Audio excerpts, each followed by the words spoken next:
వృశ్చిక రాశి జాతకులకు విశ్వావసు నామ సంవత్సర రాశి ఫలాలు ఎలా ఉన్నాయి? వృశ్చిక రాశి వారి జీవితంలో ఈ కొత్త తెలుగు సంవత్సరం చోటు చేసుకోబోతున్న మార్పులను తెలుసుకుందాం. వృశ్చికం, విశాఖ, 4వ పాదం, అనురాధ, జ్యేష్ఠ. గురుడు వృషభ రాశి సంచారంతో శుభవార్తలు. గురుడు ఈ సంవత్సరం ఉగాది నుండి 14 మే 2025 వరకు వృషభంలో ఉన్నాడు. రాజకీయ వ్యవహారాలలో దిగ్విజయాన్ని పొందుతారు. ప్రయత్న కార్యాలన్నీ సంపూర్ణంగా ఫలిస్తాయి. శుభకార్య ప్రయత్నాలు సులభంగా నెరవేరుతాయి. సంపూర్ణ ఆరోగ్యవంతులుగా ఉంటారు. ఇతరులకు ఉపకరించు పనులు చేపడతారు. గౌరవ మర్యాదలు లభిస్తాయి. శుభవార్తలు వింటారు. గురుడు మిథునంలో ఉండటం వలన మనోధైర్యాన్ని కోల్పోకుండా జాగ్రత్త వహించుట అవసరం. నూతన కార్యాలకు ఆటంకాలు ఏర్పడతాయి. కోపాన్ని తగ్గించుకుంటే మంచిది. కఠిన సంభాషణల వల్ల ఇబ్బందులు వస్తాయి. ఇతరులకు హాని తలపెట్టు కార్యాలకు దూరంగా ఉంటారు. 20 అక్టోబర్ 2025 నుండి 5 డిసెంబర్ 2025 వరకు కర్కాటకంలో ఉంటాడు. స్థిరాస్తులకు సంబంధించిన సమస్యలు పరిష్కరింపబడతాయి. నూతన గృహ కార్యాలపై శ్రద్ధ వహిస్తారు. ఆకస్మిక ధనలాభంతో ఆనందిస్తారు. బంధుమిత్రులతో కలిసి విందులు వినోదాల్లో పాల్గొంటారు. దైవ దర్శనం చేసుకుంటారు. భక్తి శ్రద్ధలు ఎక్కువవుతాయి. శని మీనరాశి సంచారంతో బంధుమిత్రులతో విరోధం. శని ఈ సంవత్సరం ఉగాది నుండి సంవత్సరం చివరి వరకు మీనంలో ఉంటాడు. ప్రయత్న కార్యాలకు ఆటంకాలు ఎదురవుతాయి. బంధుమిత్రులతో విరోధం ఏర్పడే అవకాశాలు ఉంటాయి. స్త్రీల మూలంగా శత్రుబాధలను అనుభవిస్తారు. ఏదో ఒక విషయంలో మనస్తాపానికి గురి చేస్తుంది.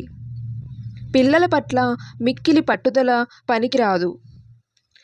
పగ సాధించు ప్రయత్నాన్ని వదిలివేయటం మంచిది. రాహువు మీనరాశి సంచారంతో నూతన వ్యక్తులతో పరిచయం. రాహువు ఈ సంవత్సరం ఉగాది నుండి 18 మే 2025 వరకు మీనంలో ఉంటాడు. పిల్లల వల్ల ఇబ్బందులు ఎదురవుతాయి. అధికారులతో గౌరవింపబడతారు. పట్టుదలతో కొన్ని కార్యాలు పూర్తి చేసుకుంటారు. అనారోగ్య బాధలు తొలగిపోతాయి. ప్రయాణాలు జాగ్రత్తగా చేయుట మంచిది. నూతన వ్యక్తులు పరిచయం అవుతారు. 19 మే 2025 నుండి సంవత్సరం చివరి వరకు కుంభంలో ఉంటాడు. చంచలం అధికమవుతుంది. గృహంలో మార్పులు కోరుకుంటారు. స్వల్ప అనారోగ్య కారణంతో నిరుత్సాహంగా ఉంటారు. స్త్రీలతో తగాదాలు ఏర్పడే అవకాశాలు ఉంటాయి. ప్రయత్న కార్యాలు ఫలిస్తాయి. కొన్ని పనులు వాయిదా వేసుకోవాల్సి వస్తుంది. ప్రయాణాలు ఉంటాయి. కేతువు కన్యారాశి సంచారంతో నూతన వస్తు ఆభరణాలు. కేతువు ఈ సంవత్సరం ఉగాది నుండి 18 మే 2025 వరకు కన్యలో ఉంటాడు. శుభకార ప్రయత్నాలు సులభంగా నెరవేర్చుకుంటారు. శుభవార్తలు వింటారు. బంధుమిత్రులతో కలిసి విందు వినోదాలలో పాల్గొంటారు. ఆకస్మిక ధనలాభాన్ని పొందుతారు. నూతన వస్తు ఆభరణాలను ఖరీదు చేస్తారు. ముఖ్యమైన కార్యాలు పూర్తి చేస్తారు. 19 మే 2025 నుండి సంవత్సరం చివరి వరకు సింహంలో ఉంటాడు. అనుకూల స్థానచలనం కలిగే అవకాశాలున్నాయి. గృహంలో మార్పులను కోరుకుంటారు. ఇతరుల విమర్శలకు లోనవుతారు. స్థిరమైన నిర్ణయాలు తీసుకోలేరు. ఆకస్మిక ధన వ్యయం అయ్యే అవకాశం. బంధుమిత్రులతో జాగ్రత్తగా ఉండటం మంచిది. రుణ ప్రయత్నాలు చేస్తారు. బృహస్పతి మే నుండి 8వ స్థానంలో, శని 5వ స్థానంలో, రాహువు మే నుండి 4వ స్థానములో, కేతువు మే నుండి 10వ స్థానములో సంచరించుట చేత వృశ్చిక రాశి వారికి శ్రీ విశ్వావసు నామ సంవత్సరం గ్రహగతులను పరిశీలించగా మధ్యస్థ ఫలితాలను సూచించనున్నవి. ఖర్చులు అధికమగును. ఖర్చులు నియంత్రించుకోవలసిన సమయం. వృశ్చిక రాశికి 5వ స్థానంలో శని అనుకూలంగా వ్యవహరించినప్పటికీ అష్టమ గురుని ప్రభావం వలన ఆరోగ్య విషయాల్లో ఖచ్చితమైన జాగ్రత్తలు వహించాలని సూచన. ఆరోగ్య సమస్యలు, కుటుంబ సమస్యలు కొంతమేరకు ఇబ్బంది పెట్టును.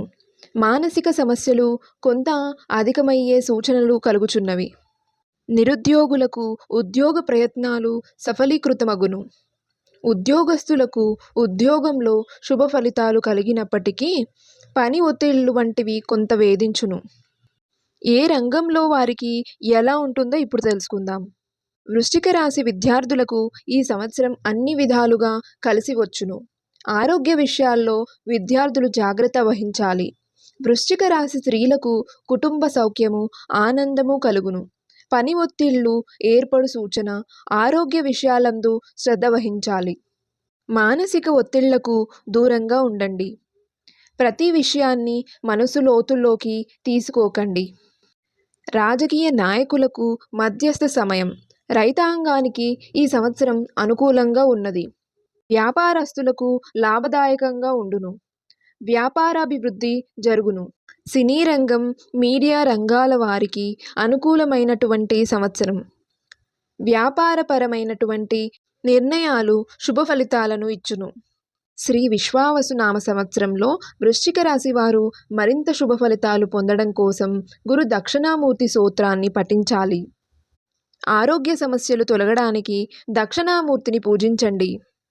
తాంబూలం శనగలను ముత్తైదువులకు సమర్పించండి. శనగల ప్రసాదమును ఆలయాల్లో పంచిపెట్టండి. మాసవారి ఫలితములు. ఏప్రిల్ నెల. ఈ మాసం మీకు అనుకూలంగా లేదు. విపరీతమైన ఖర్చులుంటాయి. ఏ కార్యము తలపెట్టినా కలిసి రాదు. శారీరక అలసట, అపజయములు, వృధా శ్రమ, అనుకోని కష్టములు, అవమానములు ఎక్కువ. పుత్రుల కోసం ఆలోచన. శుభవర్తమానం ఉంటుంది. మే నెల. ఈ మాసం మీకు అనుకూలంగా ఉన్నది. స్థిరాస్తులు కలిసి వచ్చును. కార్యలాభం. ప్రయాణమునందు సౌఖ్యం.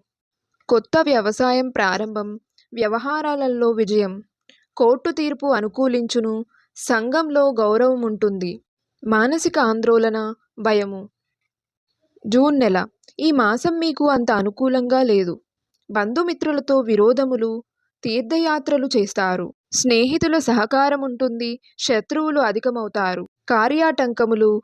పట్టుదల పెరుగును. స్థిరాస్తుల విక్రయం. కాళ్లకు గాయములగును. జూలై నెల. ఈ మాసం మీకు అనుకూలంగా ఉంటుంది. వస్త్రప్రాప్తి. స్నేహ కలహములుంటాయి. దేవాలయ దర్శనములు. కుటుంబంలో సౌఖ్యము. పెద్దవారితో సంప్రదింపులు చేస్తారు. మీరు చేసే పనికి ఆటంకాలు ఏర్పడతాయి. ధనలాభం. ఆగస్ట్ నెల. ఈ మాసం మీకు అనుకూలంగా లేదు. వ్యాపారపరంగా ఆటంకాలు, ధన నష్టములు, అపనిందలుంటాయి. స్థానచలనములు, ఆరోగ్య సమస్యలుంటాయి. స్త్రీ సమాగములు. శక్తికి మించిన పనులు చేయుదురు. స్నేహితుల సహకారం ఉంటుంది. సెప్టెంబర్ నెల. ఈ మాసం మీకు అనుకూలంగా ఉన్నది. కార్యజయములు, అధికార లాభం, శుభములకు ధన వ్యయం. వ్యవసాయపరంగా అభివృద్ధి. అందరి సహకారం ఉంటుంది. వాహన ప్రమాదాలు జరుగును. ఆస్తి వివాదాలు, కొన్ని అశుభవార్తలుంటాయి. అక్టోబర్ నెల. ఈ మాసం మీకు మధ్యస్థంగా ఉన్నది. తక్కువ శ్రమతో పనులు పూర్తి చేస్తారు. వ్యాపారంలో ఇబ్బందులుంటాయి. విద్యార్థులకు ఆశించిన ఫలితాలుంటాయి. కోర్టు వ్యవహారములు కలిసి రావు. విందు వినోదాలలో పాల్గొంటారు. కావలసిన వారితో ఇబ్బందులు. నవంబర్ నెల. ఈ మాసం అనుకూలంగా లేదు. మాట పట్టింపులుంటాయి. శత్రుత్వము, వాహన ప్రమాదాలుంటాయి. పోలీసు వారితో చిక్కులు. అనారోగ్య సమస్యలు. మీరు పనిచేయు సంస్థలో కీలక పాత్ర వహిస్తారు. జాయింట్ వ్యాపారం కలిసి రాదు. డిసెంబర్ నెల. ఈ మాసం మీకు అనుకూలంగా లేదు. కుటుంబ సమస్యలు. తీర్థయాత్రలు చేస్తారు. మనోవేదన. వృధా ప్రయాస. కోర్టు పరంగా ఇబ్బందులు. వృధా ప్రయాణాలుంటాయి. భార్యాభర్తల మధ్య భేదాభిప్రాయాలు. ఇంటి పనుల పరంగా ఖర్చు. వివాహ ప్రయత్నాలు. జనవరి నెల. ఈ మాసం మీకు మధ్యస్థంగా ఉంది. ధనాదాయం పెరుగును. రాజకీయ పరంగా శుభకార్యాలకు హాజరవుతారు. ఒక సమాచారం ఆనందింపజేస్తుంది. ప్రయాణాలలో జాగ్రత్త అవసరం. స్నేహ బాంధవ్యాలు పెరుగును. భార్యాపిల్లల గురించి ఆలోచిస్తారు. ఫిబ్రవరి నెల. ఈ మాసం మీకు అనుకూలంగా లేదు. వ్యాపార వ్యవహారములు కలిసి వచ్చును. శుభకార్యాలకు ఆటంకాలు ఏర్పడతాయి. ఉద్యోగంలో అధికార ఒత్తిడి. సంతానపరంగా ఉన్నత చదువులపై దృష్టి పెడతారు. రుణములు తీర్చుతారు. ఆభరణాలు కొనుగోలు చేస్తారు. మార్చి నెల. ఈ మాసం మీకు అనుకూలంగా ఉన్నది. వృత్తి ఉద్యోగపరంగా అనుకూల సమయం. స్థిరాస్తి వృద్ధి చేయుదురు. ఆకస్మిక ధనలాభము. వాహన వస్త్ర లాభము. లావాదేవీలు ఫలించును. దూరపు వ్యక్తులతో సంప్రదింపులు. నిరుత్సాహం.